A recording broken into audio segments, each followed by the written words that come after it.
Marwadi university మంచి భవిష్యత్తు కోసం తెలుగు విద్యార్థులు ఇష్టపడే యూనివర్సిటీ. కాల్ 9059052378 9059052379.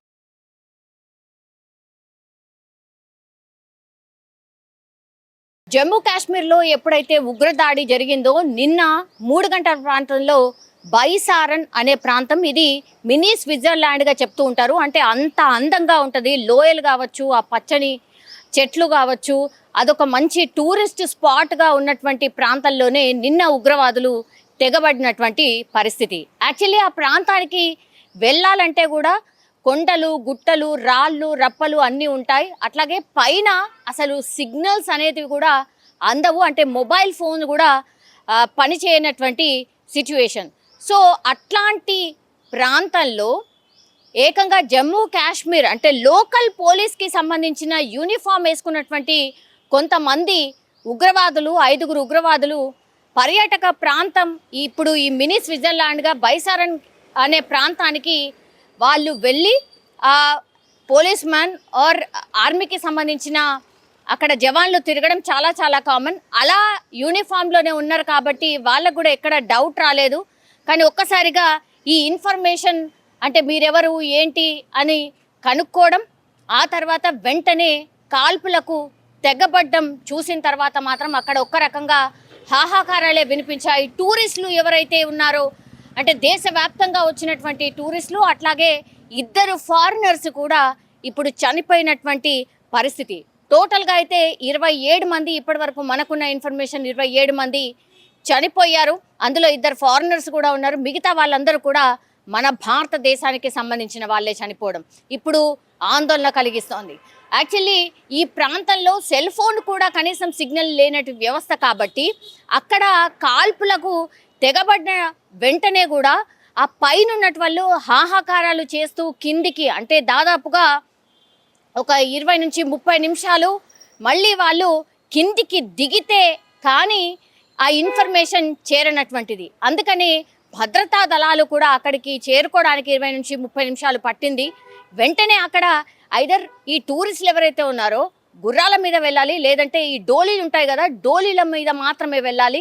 నడుచుకుంటూ వెళ్ళడం అసాధ్యం అనేటువంటిది అక్కడికి వెళ్ళినటువంటి వాళ్ళు చెప్తున్న సిచ్యువేషన్ అయితే కనిపిస్తోంది. సో ఇవన్నీ కూడా వాళ్ళన్నీ చూసుకొని ఎక్కడ ఉగ్రదాడి చెయ్యాలి, ఎక్కడ ఎవరిని భయపెట్టించాలి అని డిసైడ్ చేసుకున్న తర్వాతనే ఈ ఉగ్రవాదులు తెగబడ్డారు, అత్యంత దారుణానికి ఒడిగట్టారు అనేది పూర్తిగా ఇన్ఫర్మేషన్ అయితే ఇప్పుడు అందుతోంది. ఇప్పుడు ఎవరైతే చనిపోయిన వాళ్ళు ఉన్నారో వాళ్ళందరికీ కూడా హోంమంత్రి అమిత్ షా వాళ్లకు నివాళులు అర్పించడం, అట్లాగే వాళ్ళ స్వస్థలాలకి పంపించడం అయితే జరిగింది. ఇందులో విశాఖకు సంబంధించిన 2 వ్యక్తులు ఉన్నారు, వాళ్ళు కూడా చనిపోయిన పరిస్థితి. అయితే కర్ణాటక రాష్ట్రానికి సంబంధించి శివమొగ్గకు సంబంధించిన నివాసం ఉండేటటువంటి ఈ మంజునాథ్ ఫ్యామిలీ కూడా జమ్మూ కాశ్మీర్ టూర్ కని వెళ్ళింది. అయితే మంజునాథ్ని అత్యంత దారుణంగా ఐడి కార్డు చూపించమని చెప్పి చంపేసినట్టుగా మంజునాథ్ భార్య చెప్పినటువంటి పరిస్థితి. అయితే మంజునాథ్ని చంపుతున్నప్పుడు తన భార్య అట్లాగే కొడుకు అక్కడే ఉన్నారు. వాళ్ళు రోధిస్తున్నటువంటి పరిస్థితి. కళ్ళ ముందే భర్తను చంపిన తర్వాత ఆమె రోధించిందట, నన్ను కూడా చంపేయండి, మా ఫ్యామిలీని అందరినీ కూడా చంపేయండి అని. అప్పుడు అందులో నుంచి ఒక ఉగ్రవాది చెప్పింది ఒకటే, అదే ఇప్పుడు వైరల్గా మారుతున్న సిచ్యువేషన్.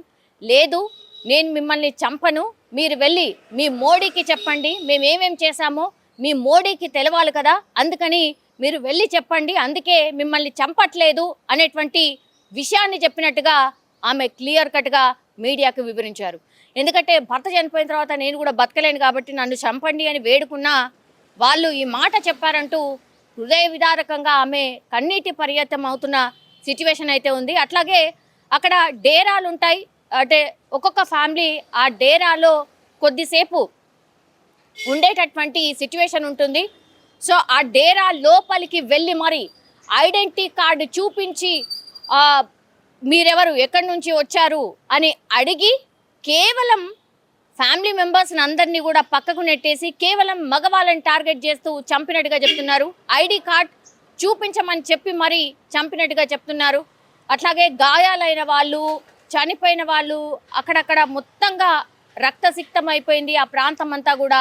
అప్పటి వరకు ఆహ్లాదకరంగా ఉన్నటువంటి వాతావరణం అంతా కూడా భయంకరంగా మారిపోయింది అని అక్కడ ఉన్నటువంటి ప్రత్యక్ష సాక్షులు డిఫరెంట్ కథనాల వల్ల తెలుస్తోంది. జమ్మూ కాశ్మీర్ ఇది అందమైన ప్రాంతంగా ఉంటుంది కాబట్టి కొత్తగా పెళ్ళైన జంటలు కూడా హనీమూన్కి వెళ్తూ ఉంటారు. అట్లాంటి జంటల్ని కూడా టార్గెట్ చేసిర్రు ఉగ్రవాదులు. వాళ్ళను కూడా కిరాతకంగా అత్యంత దారుణంగా చంపినటువంటి పరిస్థితి. వాళ్ళు కేవలం 5 రోజుల కింద మాత్రమే పెళ్ళైన జంట ఒకటి ఉంది. అట్లాగే 2-3 నెలల క్రితం పెళ్ళైన జంటలు ఇట్లా ఉన్నాయి. రకరకాలుగా అక్కడ ఉన్నటువంటి వాళ్ళు ఎవరైతే చనిపోయినరో వాళ్ళ కథనాలు నిజంగా ఎంత దారుణంగా ఉన్నాయంటే, పాపం అభం శుభం తెలియకుండానే జస్ట్ టూరిజం కోసం అక్కడ అందమైన ప్రాంతం ఉందని పర్యాటక ప్రాంతం కోసం వస్తే తీరా ప్రాణాలు కోల్పోయిన పరిస్థితి.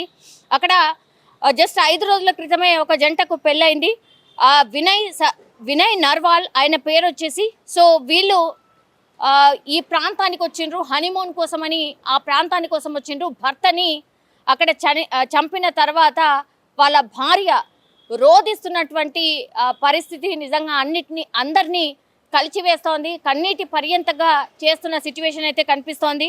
యాక్చువల్లీ అక్కడ తన భర్త శరీరంలో తుపాకీ గుళ్ళు దూసుకు వెళ్ళినాయి నా కళ్ళ ముందే. రెప్పపాటులోనే ఇదంతా జరిగిపోయింది.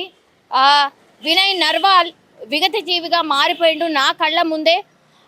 ఆమె గుండెలు అవిసేలా రోధిస్తున్నటువంటి సిచ్యువేషన్ చూసి అక్కడున్న వాళ్ళు కూడా చెలించిపోయిన పరిస్థితి. అట్లాగే 2 నెలల క్రితమే పెళ్ళైనటువంటి ఇంకో జంట పరిస్థితి కూడా అదే. కళ్ళ ముందే భర్తను చంపుతుంటే ఏమి చేయలేని నిస్సహాయ స్థితిలో మేము ఉండిపోయాం. అట్లాగే అది కొండలు, అట్లాగే రాళ్ళు రప్పలు ఉన్నటువంటి ప్రాంతం కాబట్టి ఆ పై నుంచి కిందికి రావడానికే మాకు చాలా కష్టమైందని ఒకటి చెప్తున్నారు. అట్లాగే వీళ్ళు లోకల్ యూనిఫామ్లో ఉగ్రవాదులు కాల్పులు జరిపారు కాబట్టి మన జవాన్లు వెళ్ళి వాళ్ళని ఆదుకుని వాళ్ళని కిందికి తీసుకొచ్చే ప్రయత్నం చేస్తున్నప్పటికీ కూడా వాళ్ళు అరుస్తున్నారు, మమ్మల్ని చంపకండి దయచేసి అని భయపడిపోయి వేడుకుంటున్న వీడియోలు ఇప్పుడు సోషల్ మీడియాలో వైరల్గా మారుతున్నాయి. అట్లాగే ఎంత హృదయ విదారకమైన పరిస్థితుల్లో వీళ్ళందరూ ఉండిపోయారు అనేది కూడా స్పష్టంగా అర్థమవుతోంది.